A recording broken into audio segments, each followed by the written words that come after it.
Delhi police نے wrestling federation of India WFI کے سبکدوش ہو چکے صدر اور BJP کے رکن پارلیمنٹ برج بھوشن شرن سنگھ کے خلاف چارج شیٹ دائر کر دی ہے۔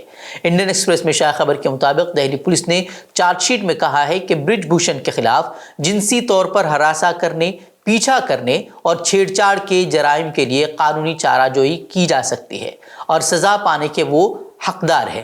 چارج شیٹ کے مطابق پولیس نے 108 گواہوں سے بات کی، جن میں سے 15 نے پہلوانوں، کوچوں اور ریفریوں سمیت پہلوانوں کے الزامات کی تصدیق کی ہے۔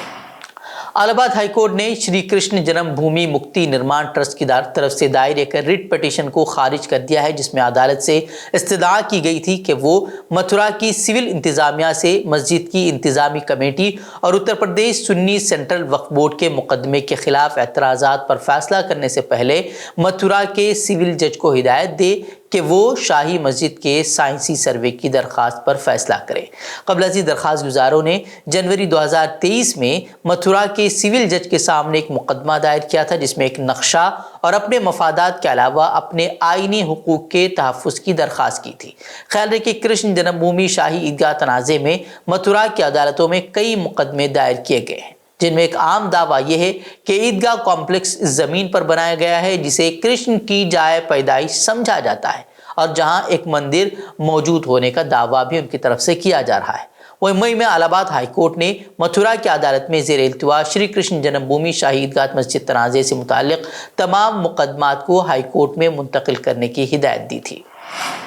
کولکتہ ہائی کورٹ نے کانگریس کے سینئر لیڈر ادھیر رنجن چودھری کو مغربی بنگال میں پنچایت انتخابات کے تشدد کے متاثرین کو معاوضہ دینے اور ایک آزادانہ ایجنسی سے تحقیقات کرانے کی درخواست دائر کرنے کی اجازت دی ہے۔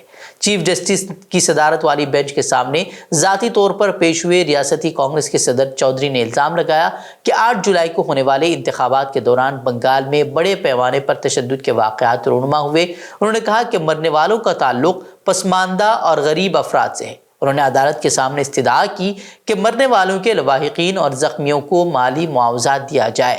انہوں نے تشدد کے واقعات کی تحقیقات کا بھی مطالبہ کیا، جن میں قتل اور آتشی اسلحے اور خام بموں کے استعمال شامل ہے۔ وہیں بینچ نے کہا کہ مرنے والوں کی آخری رسومات اور زخمیوں کے علاج کے لیے مالی مدد کی جانی چاہیے۔ بتا دیں کہ انتخابات کے دوران 19 سے زائد لوگوں کی وہ موت ہو گئی تھی۔ مدھیہ پردیش میں گزشتہ ماہ گنگا جمنا اسکول میں ہندو طالبات کی تصویر اسکارف پہنے وائرل ہوئی تھی، جس کے بعد ہندوتوا تنظیموں نے بے بنیاد الزام لگا کر اسکول کو ہی بند کر دیا تھا، جس سے ہزاروں بچوں کا مستقبل تباہ ہو گیا۔ مدھیہ پردیش سے ہی ایک اسکول میں ایک اور نیا تنازع سامنے آیا ہے، جس میں بچوں کو تلک لگا کر اسکول آنے سے روک دیا گیا، جس پر بچوں کے والدین اور سرپرستوں نے ہنگامہ کھڑا کر دیا اور بچوں کو مارنے پیٹنے کے علاوہ اسکول اور اساتذہ پر ہندو مخالف ہونے کا الزام اب عائد کیا ہے۔ اس ہنگامہ آرائی کے بعد اسکول کی ملزمہ ٹیچر پدما سسودیا کا ایک ویڈیو سوشل میڈیا پر وائرل ہو رہا ہے، جس میں انہوں نے اس پورے واقعے کی وضاحت کی ہے اور اپنے تعلیمی موقف کو بھی بیان کیا ہے۔ ٹیچر کا کہنا ہے کہ بچوں کو ٹیکا لگا کر آنے سے منع ضرور کیا گیا ہے، لیکن بچوں کو تھپڑ مارنے کی بات سراسر جھوٹ اور بے بنیاد ہے۔ ان کا کہنا ہے کہ ہمارا مقصد ہے کہ اسکول میں بچوں کی تعلیم پر توجہ دی جائے۔ انہوں نے کہا کہ میں 20 سال سے تدریس سے وابستہ ہوں، میں نے جو تعلیم حاصل کی ہے وہ دھرم نرپیکش یعنی کہ سیکولر تعلیم حاصل کی ہے۔ اس معاملے کو غلط سمت میں لے جانے کی کوشش کی جا رہی ہے، جس سے کسی کا کوئی بھلا نہیں ہو سکتا، اس طرح کا بیان ان کی طرف سے سامنے آیا ہے۔ ویسے یہ بات بھی سوچنے کی ہے، جب حجاب کا معاملہ ہوتا ہے تو سیکولرزم کی تعلیم، سیکولرزم کا پارٹ وہ پڑھایا جاتا ہے وزراء کی طرف سے، حکومتوں کی طرف سے، لیکن جب بات آتی ہے تلک کی تو پھر ہنگامہ کھڑا کر دیا جاتا ہے اور کہا جاتا ہے کہ یہ لوگ ہندو مخالف ہیں، اور جب حجاب کی بات آتی ہے تو پھر مسلمانوں کو ہی مورد الزام ٹھہرا دیا جاتا ہے۔ پنجاب میں آزادی اور بٹوارے کے وقت سے ویران پڑی ہوئی یا پھر شہید کر دی گئی مساجد کی بحالی کا سلسلہ حوصلہ افزا رخ اختیار کرتا جا رہا ہے۔ اب برنالہ ضلع میں امندیپ نامی کسان کی پہل سے مسجد کی بحالی کا سلسلہ شروع ہو گیا ہے اور امید کی جا رہی ہے کہ مسجد اگلی عید تک بن کر تیار ہو جائے گی۔ امندیپ نے 2022 میں مسجد کی تعمیر کے لیے زمین عطیہ کر دی تھی، جس کے بعد گاؤں والوں نے بھی عطیہ کرنا شروع کر دیا تھا۔ کسی نے سیمنٹ تو کسی نے اینٹوں سے مدد کی اور اب یہاں مسجد کی تعمیر کا راستہ ہموار ہو گیا ہے۔